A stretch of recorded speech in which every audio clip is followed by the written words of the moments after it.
Economia no contexto certo.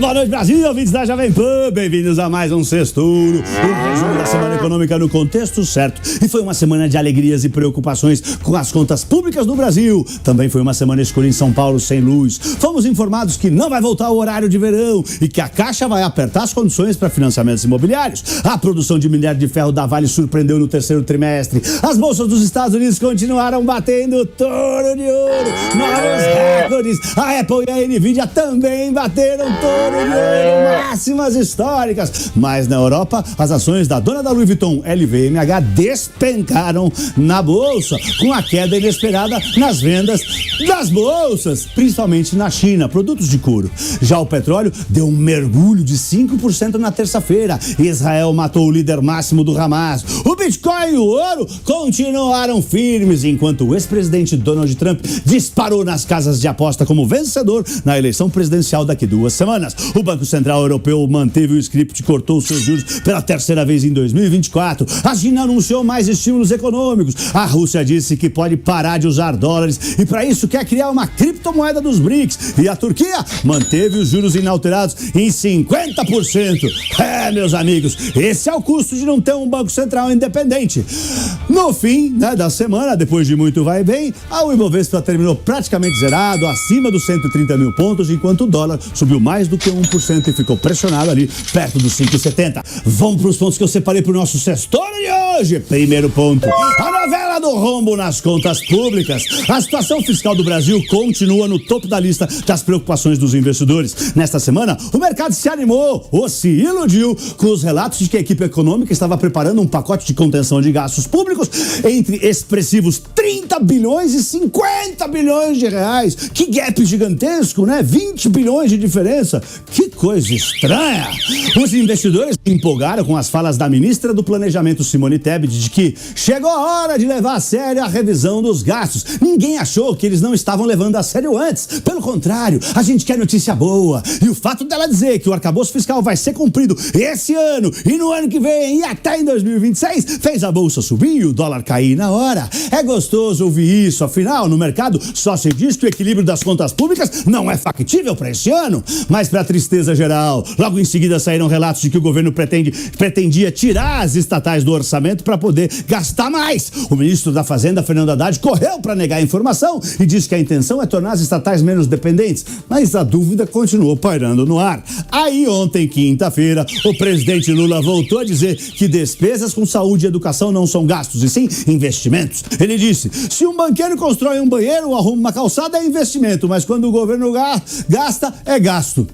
Segundo ponto, apostas em Trump disparam e o jogo vira. As pesquisas de intenção de votos para a eleição presidencial dos Estados Unidos, dia 5 de novembro, estão dando um empate técnico entre a vice-presidente democrata Kamala Harris e o ex-presidente republicano Donald Trump. Mas nas casas de apostas, a democrata estava na frente, mas nas últimas 2 semanas o Trump reagiu e superou a democrata e agora está 62% para o Trump e 38% de chance para Kamala nas casas de apostas. Tanto é que o Bitcoin, um dos investimentos queridinhos de Trump, subiu 10% nessa semana. Estava rondando $69 mil, apontando para o recorde histórico, para o touro de ouro no Bitcoin, que é $73.737. A razão da virada, na verdade, são 2 razões. Indícios de que Trump vem ganhando eleitorados minoritários que normalmente votam nos democratas, como negros, latinos e asiáticos. As pesquisas sugerem que uma parte desses eleitores está ficando mais conservadora. E um modelo de previsão chamado The Virtual Tout, que foi muito preciso na eleição de 2020, está prevendo a vitória de Trump. O modelo, que é atualizado diariamente, estava prevendo a vitória da Câmara até dia 6 de outubro, quando virou e passou a indicar a vitória do Trump. Terceiro ponto, ouro bate mais um recorde. Voltou a bater mais uma máxima histórica, recorde de novo. É touro de ouro no ouro. Sexta-feira, bateu $2.720 a onça, com incertezas em torno das eleições presidenciais nos Estados Unidos e a guerra no Oriente Médio, a contínua compra dos bancos centrais, principalmente o da China, e a expectativa de corte de juros dos Estados Unidos e o corte de juros pelo Banco Central nesta quinta-feira, o terceiro do ano, que também ajudou. Isso aí sempre ajuda, né? Quando os juros caem, ajuda o ouro, ajuda o Bitcoin, ajuda qualquer ativo que não paga dividendo nem cupom. Eles se valorizam. Ao Ao contrário, quando os juros sobem, ativos que passam a pagar mais rentabilidade por mês ou por semestre se valorizam, valem mais. E como a expectativa é que os juros caiam mais, tanto nos Estados Unidos como na Europa, o ouro e o Bitcoin seguem firmes e fortes. O Bitcoin estava $69 mil, mirando para o recorde de 73.700. No ano, o ouro já se valorizou 30%. Aliás, o ouro é a verdadeira reserva de valor do mundo. Olha que coisa interessante. A Bolsa Brasileira está perto da máxima histórica, né? Está 130 mil pontos. A máxima foi 137 mil pontos. O all-time high, o recorde, o touro de ouro. Mas em dólar não. Em dólar são $23 mil. E está longe da máxima em dólar, que foi $42 mil em 2011. Agora, olha nos Estados Unidos. O Dow Jones está na máxima histórica, $43 mil. Nunca teve tão alto. Mas em ouro não, né? Não está na máxima histórica em ouro. Está valendo 16 onças em ouro. Cada contrato do Dow Jones vale 16 onças de ouro. E no ano de 2000, cada contrato do Dow Jones valia 42 onças de ouro.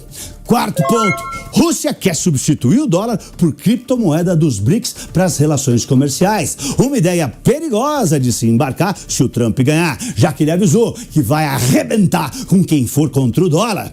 Às vésperas de receber a cúpula dos líderes dos BRICS, a Rússia, que atualmente preside o bloco, né, dos países em desenvolvimento, dos BRICS, países que querem estreitar laços entre si, divulgou um documento, a Rússia, onde almeja criar e usar a CryptoBRICS como meio de pagamento entre o bloco composto por Brasil, Rússia, China e África do Sul, mais a Índia, Egito, Etiópia, Irã, Arábia Saudita e Emirados Árabes. Esses são os BRICS atualmente. A Rússia não tem muito a perder, já que ela está usando o yuan chinês, né, em 70% das suas transações comerciais internacionais depois que recebeu as sanções por conta do ataque e da guerra contra a Rússia. Para a China, é música nos ouvidos, já que eles querem eliminar o dólar em suas transações internacionais. O Brasil tem endossado esse debate. Vale lembrar que o Brasil está avançado no seu projeto do Real Digital, o Drex. Aliás, o presidente Lula foi para a Rússia e vai participar da cúpula dos BRICS nessa terça, quarta e quinta, dia 22, 23 e 24 de outubro, na cidade de Kazan, enquanto Putin informou que não vem ao Brasil para o G20 mês que vem,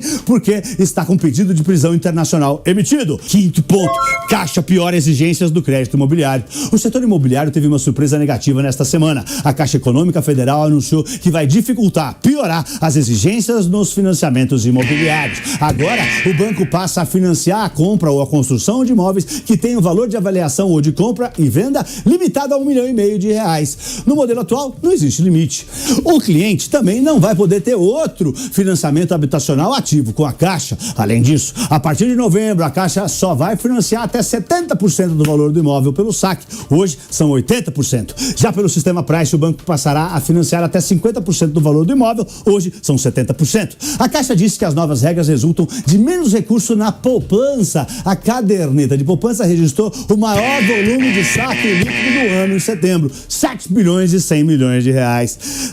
Esse também foi o terceiro mês seguido de resgates líquidos, mas isso eu acho bom, porque os brasileiros estão aprendendo a investir melhor, tirando dinheiro da poupança para aplicar em recursos de maneira mais rentável. Sexto ponto, imposto novo não vai ser suficiente. O custo para cumprir a promessa de campanha do presidente Lula de isentar o imposto de renda para quem ganha até R$5 mil vai ser de pelo menos R$45 bilhões.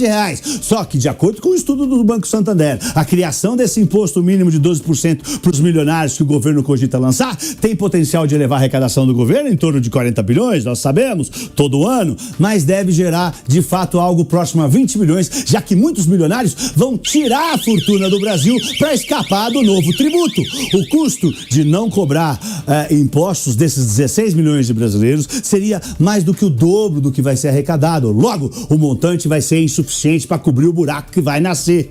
Quem estaria sujeito ao novo imposto são 250 mil contribuintes que ganham mais do que R$1 milhão. E para a semana que vem, a temporada de balanços esquenta no Brasil. Vai sair a nossa prévia da inflação. Nos Estados Unidos sai o livro bege com as expectativas econômicas do Banco Central. E na China, o nosso maior cliente tem decisão de juros domingo. Ou seja, segunda-feira, a nossa bolsa já abre balançando. Eu sou Pablo. Boa noite e um lindo fim de semana em família. Vai, Torinho! Vai, Torinho!